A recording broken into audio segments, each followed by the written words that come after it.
जय श्री कृष्ण, जय श्री राधे। ओम भगवते वासुदेवाय नमो नमः। पूर्ण पुरुषोत्तमाय नमो नमः।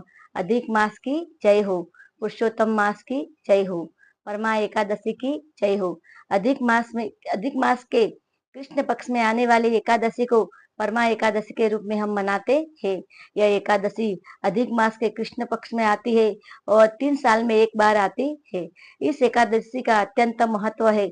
अधिक मास में आने वाली पद्मिनी एकादशी का जितना महत्व है उतना ही महत्व अधिक मास की परमा एकादशी का है। अधिक मास के शुक्ल पक्ष में आने वाली एकादशी को पद्मिनी एकादशी और अधिक मास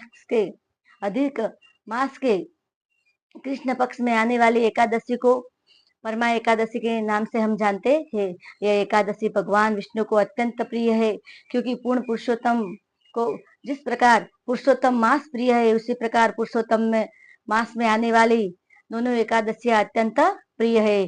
पद्मिनी एकादशी शुक्ल पक्ष में आती है और परमा एकादशी कृष्ण पक्ष में आती है।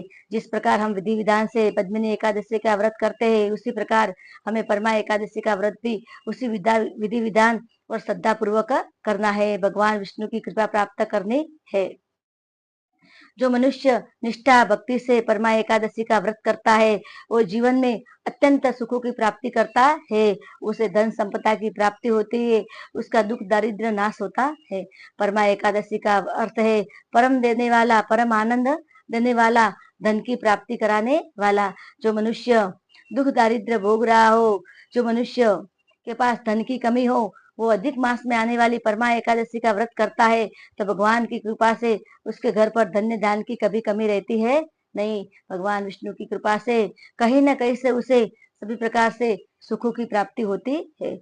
अधिक मास में परमा एकादशी के सुबह उठकर नहा धोकर भगवान विष्णु के नाम की स्थापना करे, घी का दीपक जलाए, भगवान विष्णु को धूप दीप नैवेद्य अर्पण करे और भगवान विष्णु की कथा सुने, जो इस प्रकार से है। एक नगर में एक ब्राह्मण रहता था। ब्राह्मण बहुत ही गरीब और निर्धन था। वो अपनी निर्धनता के कारण बहुत दुखी रहता था। हमेशा भगवान से प्रार्थना करता रहता था कि प्रभु, मेरा क्या कसूर है जो आपने मुझे इतना निर्धन बनाया। कहीं भी घूमूं, कितना भी फरूं, मुझे कहीं से भी धन की प्राप्ति होती है नहीं।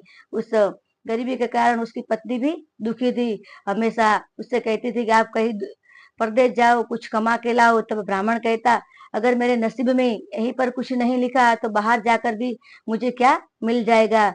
अगर मेरे नसीब में धन की प्राप्ति होनी है तो यहीं पर हो जाए।